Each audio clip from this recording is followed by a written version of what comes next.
Make sure you guys hit the subscribe button if you guys are enjoying the content that we're throwing up. And make sure you guys hit the like button if you enjoy the video.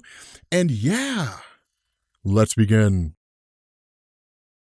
What's going on, guys? This is Rob, and once again, we're discussing the most powerful characters in comics in our Beyond Omega Level series. And today, we're going to be taking a look at a character who's not only one of the most powerful characters, but also one of the strangest in Ego, the Living Planet. Now, if you've watched Guardians of the Galaxy Volume 2, which I'm assuming almost all of you have, you're somewhat familiar with this character. And I say somewhat because the version of the character that's portrayed by Kurt Russell is vastly different than the comic book character he was based on. So the comic book version of Ego was created by Stan Lee and Jack Kirby and first appeared in Thor number 132 in 1966. Now, in telling the story behind the creation of Ego, Jack Kirby, who at the time was really interested in the universe as a concept, said he wanted to do a different spin on the classic science fiction trope of a living planet by creating a planet that was relatable and explaining to readers why it was alive. And so he envisioned a virus that was totally isolated for millions of years and began to evolve to the point that when it was reached by humans, it would have developed sentient thought and would think of itself to be far superior to humans, hence the name Ego. Now, Ego, along with Galactus and the Kree, was one of the earliest characters introduced as part of Marvel's cosmic mythos. And so looking at his first appearance, the description of Ego that we get pretty much matches Kirby's inspiration. What we end up seeing is Thor aiding a race of galactic colonizers known as the Rigelians, who had been repeatedly attacked by Ego. Now, Thor goes with the Rigelians to the center of the Black Galaxy, which is described as existing not within the physical universe, but in a fluid bioverse, and at the center of the Black Galaxy lies Ego. And right away, Ego puts a demonstration of what he is capable of. After declaring that his powers are endless, he changes his surface to include a face so that he can converse with Thor, and then terraforms himself to reassemble Asgard, knowing that Thor will find those surroundings more familiar. Now, in doing this, he demonstrates the ability to manipulate matter on a molecular level. Ego is also able to create a humanoid life form based on Thor's molecular structure out of Ego's own antibodies, and states that his plan is to create billions of them to aid him in his newfound quest to conquer the universe. However, by the end of his first encounter with Thor, he's defeated and vows never to leave his Black Galaxy or try to conquer the cosmos again. But of course, that doesn't last long because nothing ever does in comic books. And so for decades, we didn't really know much about Ego's origin. But all that changed in 2010 during the Astonishing Thor miniseries by Rob Rhodey, when it's revealed that Ego was actually created by the cosmic entity known as the Stranger, who's basically a universal scientist. Now, in order to create a living planet, the Stranger needed materials belonging to the Collector, and in exchange for allowing him to use those materials, the Stranger agreed to create a second living planet for the Collector to keep in his museum. Now, the Stranger agreed and created both Ego, who would live his life with autonomy, and Alter Ego, who would be kept in isolation within a pocket universe in the Collector's museum. Now, the Stranger also reveals that when he created Ego, he gave him his own personality and force of will, hence why he decided to name him Ego. Furthermore, after the Stranger informs Ego of the existence of his twin, he imbues him with the ability to travel through hyperspace, thereby increasing his power level even further. But even with that new information, Ego's full origin had not been revealed, and we learned even more about him during Al Ewing's recent Ultimates 2 run. And so what we learned here is that the Stranger's experiment had created Ego, and Alter Ego had actually used two planets that orbited the same star, and that on one of those planets, there lived a scientist named Egros. Now, when the Stranger caused the sun to explode, all the inhabitants of Egros' planet, including himself, died, and his consciousness became the consciousness of Ego. And this is all revealed during a conversation with Galactus, who at this point is not the devourer of worlds, but the Lifebringer. And so if Ego's origin sounds familiar, it's probably because it's similar to Galactus' origin, who was formerly the scientist known as Galen. Now, the two of them even find a form of kinship over their similarity, and Galactus eventually gives Ego a physical body, transforming him into a new version of himself known as Ego Prime. And so now that we've finally gotten Ego's origin explained, we can finally move on to what his powers are. Kind of a fun fact though, there was one point in Marvel Comics when Galactus ended up strapping a rocket to the ass end of Ego and sent him flying through the universe. It was hilarious. And so having said that, I've already discussed a few of Ego's powers in telling his origin story. For instance, we discussed his ability to manipulate matter and to also terraform his own surface into whatever manner he chooses. He can also create whatever weather he desires, create shields to protect himself from damage, and reach out into space with large tentacles capable of destroying spacecraft that venture too close to him. And not really a power, but more of an aspect of his his physiology, Ego can absorb beings and digest them. But we also discussed that he can create a seemingly unlimited number of humanoid antibodies that defend Ego from any intruders, much like the antibodies that we have in our bloodstreams to protect us from viruses. Ego is also able to control these antibodies telepathically, and he's able to possess immense psionic powers. Ego's telepathic powers are also so potent that he was able to read Thanos' mind and attempt to drive him insane by mentally recreating every being that Thanos had ever killed. Now, Ego is also able to channel his psionic ability to energy blasts that are capable of destroying not only starships, but entire planets. When Ego's energy reserves are drained, he's able to replenish them by siphoning energy from other living things, planets or stars. He's also able to manipulate his own atmosphere, including his gravitational pull, and so he's able to command one of the fundamental forces of nature, as well as his magnetic and radiation fields. And so the potential is definitely there for Ego to destroy multiple planets if he chose to, which means that we can safely categorize Ego as beyond Omega level. In fact, Ego would probably have killed his brother Alter Ego had Thor not intervened, but his attack before that point had greatly reduced the size of Alter Ego to the point that Alter Ego was reduced from a planet to a moon and began orbiting Ego. Galactus had even tried on more than one occasion to devour Ego and satiate his hunger and had been unsuccessful each time. And so that suggests that there's not a hugely significant power difference between the two, just to give you an example of how powerful Ego is. So yeah, Ego the living planet. I thought it'd be pretty fun to look at one of the weirder aspects of the Marvel landscape and kind of give you guys an idea of how powerful he is. But let me know what you guys think. Did you guys enjoy it? Do you guys think it was fun? Do you guys think Ego sucks? If you are new here to Comics Explained, make sure you guys hit the sub button to become part of the Rob Corps. If you guys enjoyed this video,